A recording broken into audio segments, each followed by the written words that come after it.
we were discussing about how the soul has spiritual emotions, but when the soul comes to this world, his pure emotions become perverted and spoiled when it is sent through the uh, subtle body and the gross body because of the dictation of the three gunas. I was giving the example of window glass being black or red or yellow. The sunlight becomes, tinged with that color. Actually, the gross body and the subtle body both are dead. Sometimes people think maybe subtle body is living. Subtle body is not living. Shastras clearly say, as much as the dead gross matter is present, mind, intelligence, and ego are also as dead as that. The only difference is the mind is subtle, but it is subtle matter. Ultimately, it is matter only. It cannot function on its own, but it is functioning because of the presence of the soul. Just like a gloves cannot act on its own, but when I put my hands inside and I move the hand like this, then the gloves functions. So, in the same manner, the mind, intelligence, ego, all three put together are called antahkarana. Antahkarana, when it makes decisions, it is called intelligence.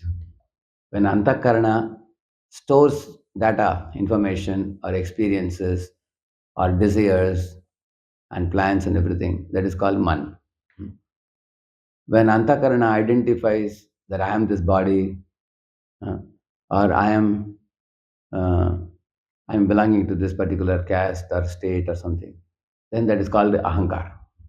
Ultimately, only one thing only is called as the ahankar or man or buddhi. Hmm.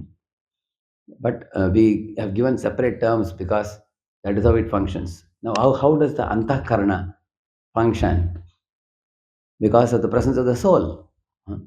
Otherwise, in and of itself, it cannot act independently. Hmm. So, in Patanjali's Yoga Sutra, he says that the mind, if it mixes with the 10 senses, that is the 5 jnanendriyas and 5 karmendriyas, then it is called as a ekadashendriya. Ekadashendriya means 11th sense. Then the mind becomes very, very polluted because mind flows along with its subordinates, the 10 senses, into the outer world, capturing different things with the eyes, nose, ears, tongue, and skin, and with hands, legs, genitals, rectum, and speech. Uh, in this way, the mind becomes polluted, senses become polluted, and this becomes the cause of the degradation of the soul. But Krishna says in the Gita, Uddharedatmanatmanam atmanam avasadhayet atmaiva hi atmano bandhur atmaiva ripuratmanah bandhuratmatmanastasya yenaatvaiva atmanajitah anatmanastu shatrutve vartetatmaiva shatruvat. Krishna is telling in these two verses, my dear Arjun, the mind is the best friend or the worst enemy. One should utilize the mind to elevate the soul, and one should not engage the mind in such a way that it degrades the soul, he says. So, when the mind mixes with the 10 senses and flows outwardly in the material world, it is called as durashayaye bahir arthamaninaha. He considers the glitter and glamour of the outside world to be everything. Then mind is also polluted, senses are polluted, and one suffers terribly in this world. On the other hand, if the mind connects with the intelligence and the intelligence connects with the sacred scriptures, then the mind, the antakarana, the mind, combining with intelligence can focus on the super soul.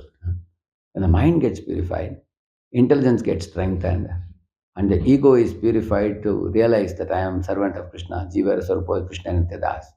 That is a very wonderful situation because then the person can experience advancement in Krishna consciousness. He awakens love for God. Then such a purified mind, that's what he says, tapo divyam putraka yena sattvam shuddhyet yasmat brahma saukhyam tu anantam. That means if you do the divya tapasya of connecting the mind to the spiritual intelligence and to the super soul, then we actually get purified. Sattvam shuddhyet, mind is purified. By that what you get? Brahma saukhyam. you get transcendental bliss. To Anantam, it's never ending. It's ever expanding bliss one gets.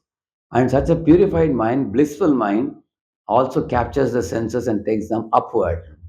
It tells the mind tells the senses, see the beauty of the Lord, sing the glories of the Lord, hear the katha of the Lord, engage in service of the Lord. It orders the senses to do Rishikena Rishikesha Sevanam, Bhakti Ruchate. Then such an intelligence is called Buddhi Pariyavatishthate. The focused one-pointed intelligence means the intelligence tells the mind, Krishna Arthe Akila Cheshta.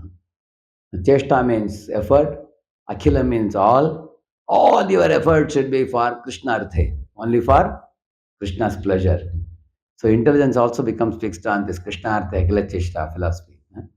And the mind also, which is purified, tells us in Rishikena Rishikesha Sevanam Bhakti Ruchate. Then in this way, the intelligence, the mind and senses become the cause of the soul's deliverance from this world. Just like if you have a room which is locked, you have a key with you. If you do like this, the room opens. If you do like this, the room gets locked up. Similarly, mind is like that. It's like a two-way key. The mind can be used to liberate the soul from this cage of the material body and send the soul back to Godhead.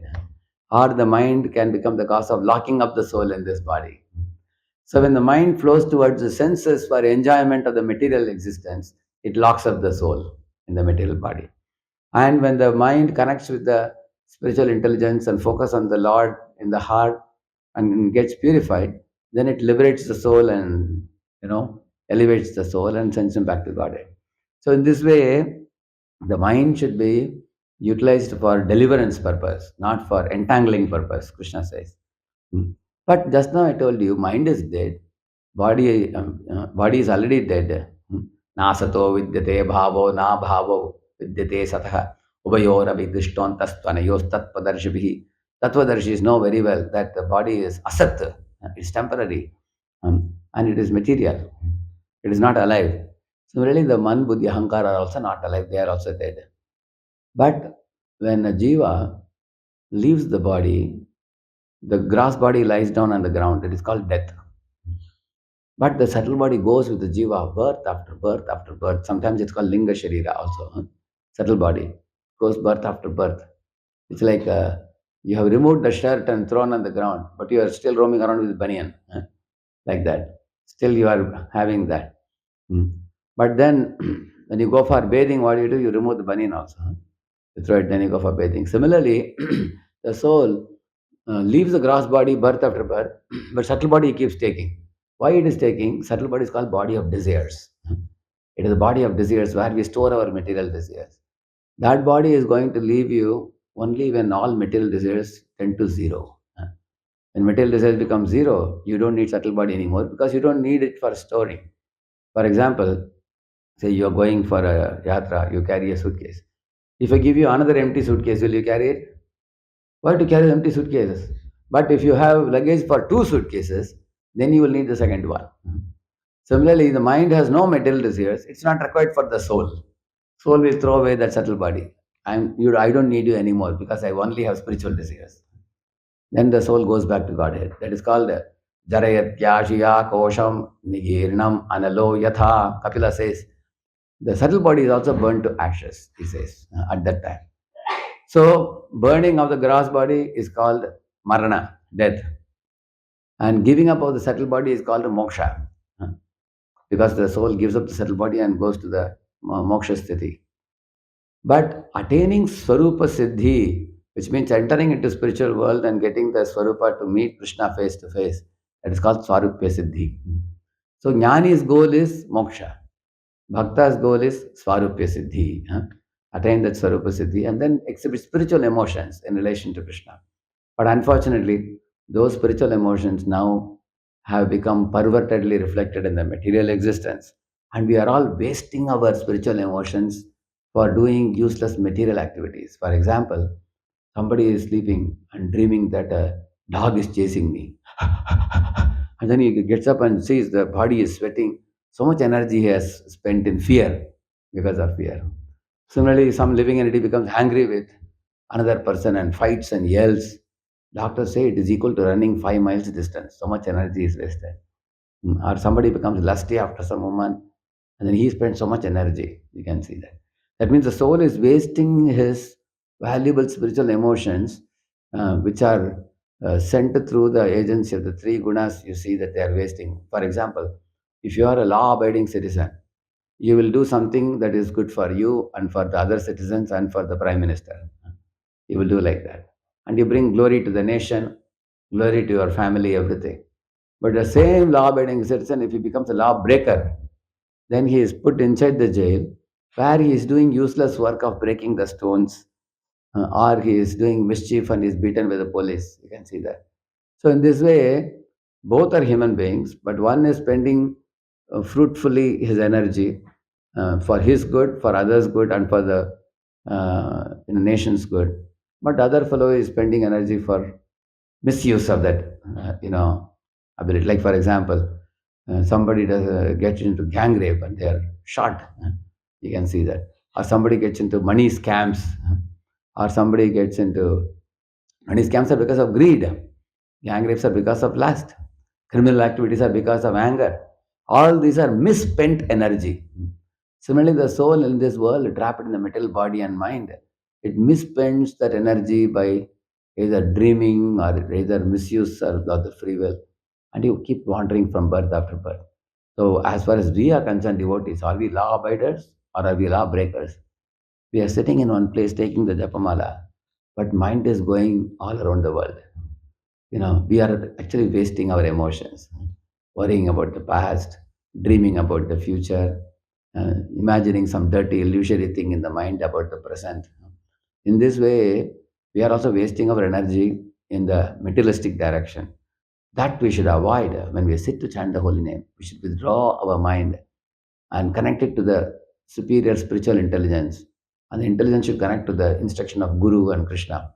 And in this way, uplift the mind, purify the mind, and engage the mind in Krishna's service in calling out the holy name. Hare Krishna, Krishna Krishna, Hare Hare, Hare Rama, Rama Rama, Hare Hare. Oh, all attractive Krishna. Oh, supreme energy, Srimati Radharani, supreme energy of Krishna. Please pick me up, engage me in your devotion service.